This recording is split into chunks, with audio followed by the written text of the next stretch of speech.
दोस्तों, कल federal reserve की मीटिंग हुई और वहां पर इंटरेस्ट रेट नहीं बढ़ी। केविन वॉश ने भी दोस्तों इंटरेस्ट रेट बढ़ने के बारे में कोई भी संकेत नहीं दिया।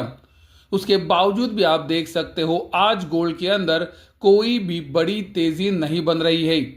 जैसे कि हमने आपको कहा है कि गोल्ड पिछले 1.5 महीने से कंसोलिडेट हो रहा है। पॉजिटिव न्यूज या फिर निगेटिव न्यूज के ऊपर ज्यादा रिएक्शन नहीं कर रहा है। दोस्तों, एक बात तो क्लियर है, जब भी ये कंसोलिडेशन से ब्रेकआउट या फिर ब्रेकडाउन आएगा, गोल्ड के अंदर एक शार्प मूवमेंट हो सकता है, एक बड़ी चाल आ सकती है। दोस्तों, जैसे कि हमने आपको कहा है, $3,886 के ऊपर जब तक गोल्ड है प्रॉब्लम नहीं है, लेकिन जिस दिन भी गोल्ड $3,886 के नीचे क्लोज करेगा, गोल्ड की प्रॉब्लम्स बहुत ही ज़्यादा बढ़ जाएंगी। दोस्तों, महत्वपूर्ण बात यह है कि ये जो कंसोलिडेशन हो रहा है ये 200 दिनों के सिंपल और एक्सपोनेंशियल मूविंग एवरेज के नीचे हो रहा है, जो कि उतना अच्छा संकेत नहीं है। तो दोस्तों, गोल्ड को जल्दी ही यहाँ से एक बड़ा मूवमेंट दिखाना चाहिए। अगर वो ऊपरी तरफ का होगा तो अच्छा है, वरना दोस्तों गोल्ड के अंदर गिरावट के संकेत आ सकते हैं अगर गोल्ड $3,886 के नीचे फिसलता है। इसका रीजन बहुत ही सिंपल है, $3,886 महत्वपूर्ण सपोर्ट है और ये सपोर्ट एरिया के थोड़ा ऊपर ही गोल्ड बहुत ही ज़्यादा कंसोलिडेट हो चुका है। दोस्तों, इंडिया के अंदर भी हमने आपको इंडियन रुपी में गोल्ड का चार्ट दिखाया है। गोल्ड 200 दिनों के सिंपल और एक्सपोनेंशियल मूविंग एवरेज के पास कंटिन्यूअसली पिछले 1.5 महीने से कंसोलिडेट हो रहा है। तो दोस्तों, अगर गोल्ड 200 दिनों का सिंपल और एक्सपोनेंशियल मूविंग एवरेज को नीचे की तरफ एक बड़े मार्जिन से तोड़ देता है तो गोल्ड की प्रॉब्लम्स इंडिया में भी बढ़ सकती है, गिरावट का खतरा बढ़ सकता है। जैसे कि मैंने कहा है कि अगर इसको रोकना है तो यहां से एक शार्प रिकवरी तुरंत आनी चाहिए, जो कि अब तक नहीं आई है।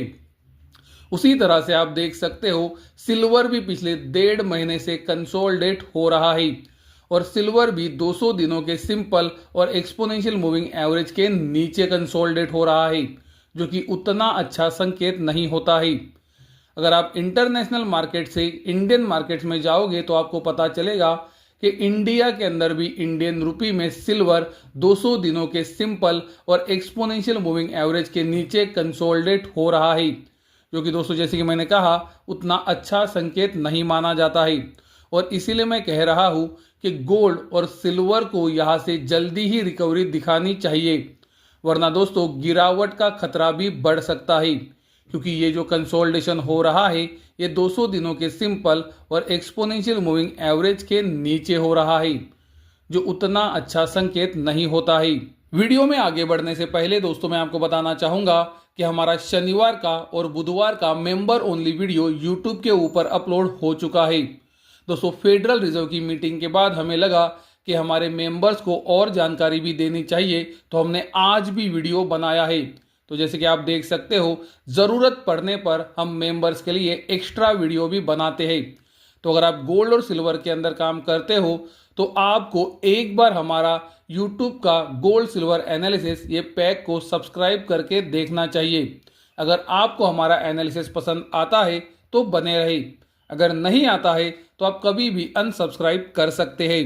दोस्तों, फेडरल रिजर्व की मीटिंग के बाद डॉलर इंडेक्स में एक बड़ी गिरावट आई थी, लेकिन आज डॉलर इंडेक्स ये गिरावट को रिकवर कर रहा है और इसका मुख्य कारण मुझे लगता है अमेरिकन गवर्नमेंट की 10 साल की बॉन्ड यील्ड से, जो आप देख सकते हो फेडरल रिजर्व की मीटिंग के बाद लगातार ऊपर जा रही है और आज भी बॉन्ड यील्ड्स के अंदर तेजी बन रही है। दोस्तों, बॉन्ड यील्ड्स ऊपर क्यों जाती है?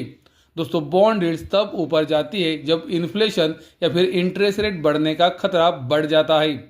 जैसे कि आप सबको पता है, अमेरिका और ईरान के बीच में फिर से एक बार अटैक्स हो रहे हैं और पिछले 2 दिनों के अंदर आप देख सकते हो क्रूड ऑयल के अंदर किस तरह की तेजी बन रही है। और दोस्तों, इस वजह से इन्फ्लेशन का खतरा बढ़ रहा है और उस वजह से इंटरेस्ट रेट का खतरा बढ़ेगा और बॉन्ड यील्ड्स हमें यही बता रही है, और जो डॉलर इंडेक्स को भी सपोर्ट कर रहा है। तो दोस्तों, मुझे लगता है कि बॉन्ड यील्ड्स को अगर गिरना है तो सबसे पहले क्रूड ऑयल को गिरना ज़रूरी है। क्रूड ऑयल को अगर गिरना है तो अमेरिका और ईरान के बीच में ये जो अटैक्स हो रहे हैं वो रोकना ज़रूरी है। अगर वहाँ पर दोस्तों सीज फायर या फिर अटैक्स ना होने की न्यूज़ आती है तो क्रूड ऑयल के अंदर गिरावट आ सकती है, जिस वजह से दोस्तों बॉन्ड यील्ड्स बढ़ना बंद होंगी, फिर वो डॉलर के लिए भी निगेटिव होगा। लेकिन जब तक ये अमेरिका और ईरान का अटैक्स एक दूसरे के ऊपर चालू रहेगा, क्रूड ऑयल और बॉन्ड यील्ड्स ऊपर जाती रहेंगी, जो डॉलर को भी ऊपर लेके जाएंगी और गोल्ड सिल्वर के लिए वो निगेटिव संकेत हो सकता है।